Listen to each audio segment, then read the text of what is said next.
nos dice acá la compañera, no me terminó de cerrar la parte en que el autor define los doxósofos. Bueno, no te terminó de cerrar porque es la parte más oscura del texto, o sea, no te sientas mal, no es problema tuyo. Y tal vez para entenderlo habría que completar con otras lecturas donde hace referencia a esto, donde lo define. Bueno, en primer lugar, la doxa me parece como un concepto más interesante para que retengan. La doxa es el conjunto de presupuestos que los antagonistas aceptan porque son la base de la discusión.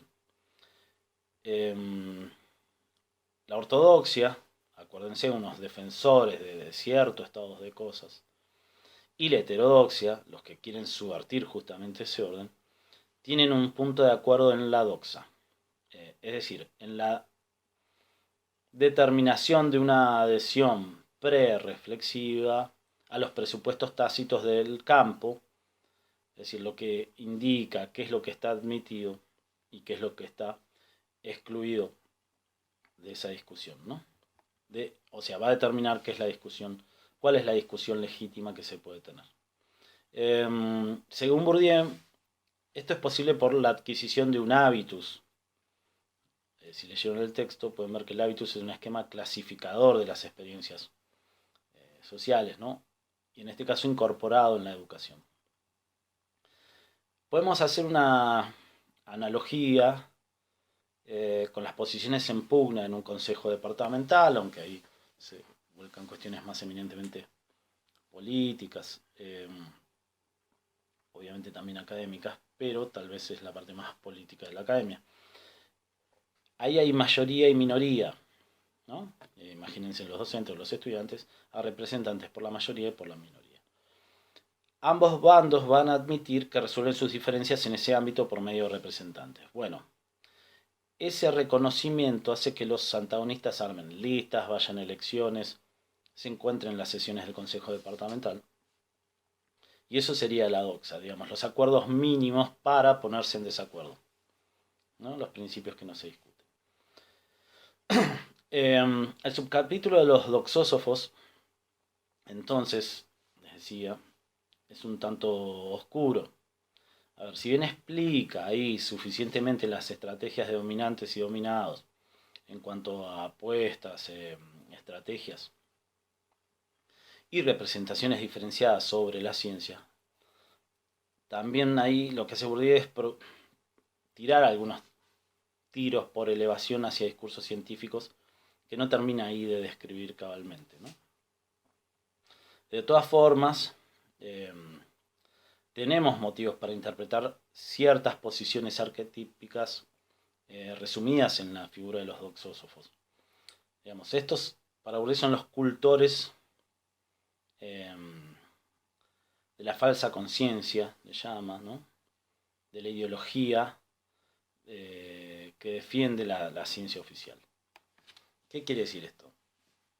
Que estos tipos, los doxósofos, son los maestros de las apariencias, le llama Bourdieu, que aparentan estar diciendo algo con un lenguaje erudito, pero al fin y al cabo, si uno escarba un poquito, no tienen un sentido sus formulaciones o, lo que es peor, tienen otro sentido, digamos, son formulaciones, sus formulaciones son una operación de aparente neutralidad, pero que poco nos dicen del objeto representado y más sobre el sujeto que quieren conocer, ¿no?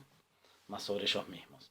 A ver, uno de los destinatarios preferidos de los dardos que arroja Bourdieu, y esto va a quedar más claro en un artículo llamado y dedicado específicamente a los doxósofos, es la ciencia política. Al menos se refiere a la ciencia política cultivada para exponer los resultados de los sondeos de opinión, que además tiene amplia divulgación y que está sometida a las urgencias de la política, a las demandas, ¿no?, de la política. Estos sondeos pretenden decir algo sobre las opiniones de los encuestados. Por ejemplo, no sé, ahí en otro artículo da un ejemplo y empieza a desarrollar a partir de un ejemplo específico, ¿sí? Estoy recordando, pero algo así como, ¿usted cree que las cuestiones de Estado tienen que manejarlas los expertos? Entonces da una serie, tipo una escala de Likert, para que responda, ¿no? Muy de acuerdo, hasta totalmente en desacuerdo.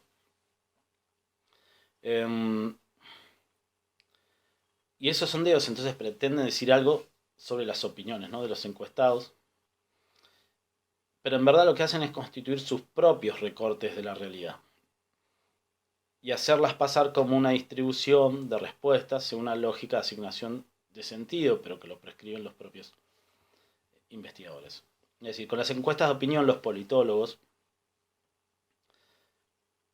Bourdieu encuentra ahí el ejemplo más exacto de los doxósofos, que obtienen con esas encuestas su prestigio, pero el mundo que describen finalmente va a ser falso, porque, dice Bourdieu, oculta ciertas verdades.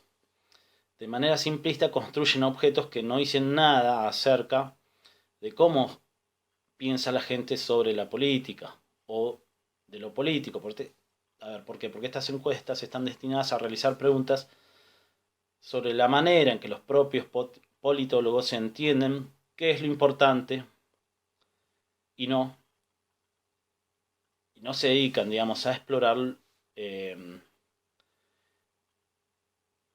lo que opina o cómo representa el mundo el que no posee cierto capital social y cultural, o sea, los desposeídos. Cómo esos desposeídos entienden el mundo. Bueno, espero que haya quedado más o menos claro. Gracias.